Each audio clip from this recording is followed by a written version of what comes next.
ఒక చెడుని చెడు అని చెబితే అది కిట్టక వారి మీద దాడి చేయడం అనేటువంటిది చాలా అమానవీయం. ఇంతకించి మనం మాటలో చెప్పలేం. అమానవీయమైనటువంటి సంఘటన జరిగినటువంటిది ఇది. ఈవేళ మన దేశంలో రాజకీయ నాయకులకి సిగ్గు లేదా అండి? మొత్తం అందరు రాజకీయ నాయకుల్ని ప్రశ్నిస్తూ ఉన్నాను నేను. రాజకీయానికి సిగ్గు లేదా అని అడుగుతూ ఉన్నాను. ఏం చెప్పంటారా? ఒకడు హిందూ దేవుళ్ళని పెట్టుకుని ఓట్లు అడుక్కునేటువంటి ముష్టి వెధవులు కొంతమంది, ఒకళ్ళు ముస్లిం వాళ్ళని పెట్టుకుని ఓట్లు అడుక్కునేటువంటి ముష్టి వాళ్ళు కొంతమంది, క్రిస్టియన్ని బొమ్మ పెట్టుకుని అడుక్కునేటువంటి వాళ్ళు కొంతమంది. మీకు ఒక దమ్ము లేదా? మీరు మగవాళ్ళు కాదా?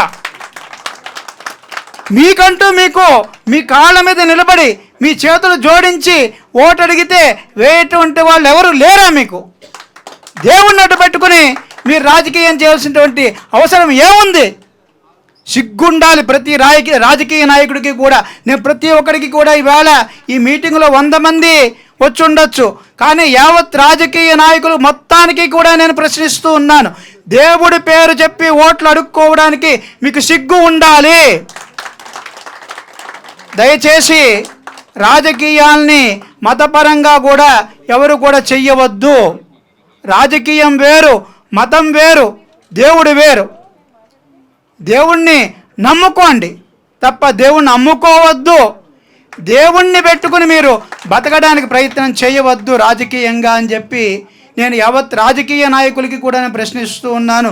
ఇలాంటి మతోన్మాదులందరికీ కూడా నేను చెబుతూ ఉన్నా, హిందూ మతం ఎప్పుడూ కూడా ఇలాంటి మతోన్మాదాన్ని ప్రోత్సహించదు. ఆయన గాంధేయవాది అన్నట్టుగా నేను చెప్పటం లేదు.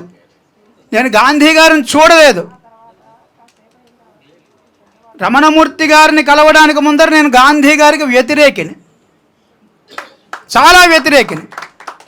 ఎందుకంటే ఇవాళ రేపట్లో వస్తున్నటువంటి మీడియాలు చూసి ప్రతి ఒక్కళ్ళు కూడా వాళ్ళు పాపులర్ కావడం కోసం గాంధీ గారిని నెహ్రూ గారిని పెట్టుకుంటారండి.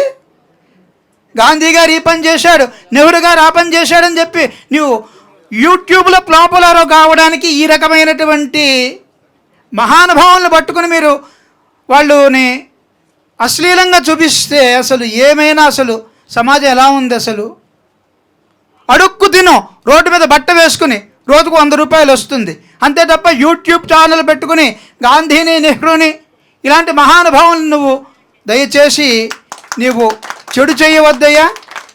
అలాగే దయచేసి నీకు మత లబ్ధి కోసం, నీకు ఏదైనా రాజకీయ లబ్ధి కోసం కావాలి అనుకున్నట్టయితే రాజకీయ నాయకులు చెప్పులు నాకు తప్పులేదు, కానీ దేవుడి ఫోటోలు పెట్టి మోదీ గారికి విశ్వరూపం చూపినట్టుగాను మరొకరికి రేపొద్దుట ఇంకొక రాజకీయ నాయకుడికి కూడా ఇంకొక 5 చూపిస్తారు.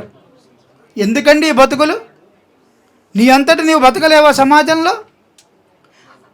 ఒక అన్యాయాన్ని అన్యాయం అని చెప్పి అడిగితే కొట్టేస్తావా?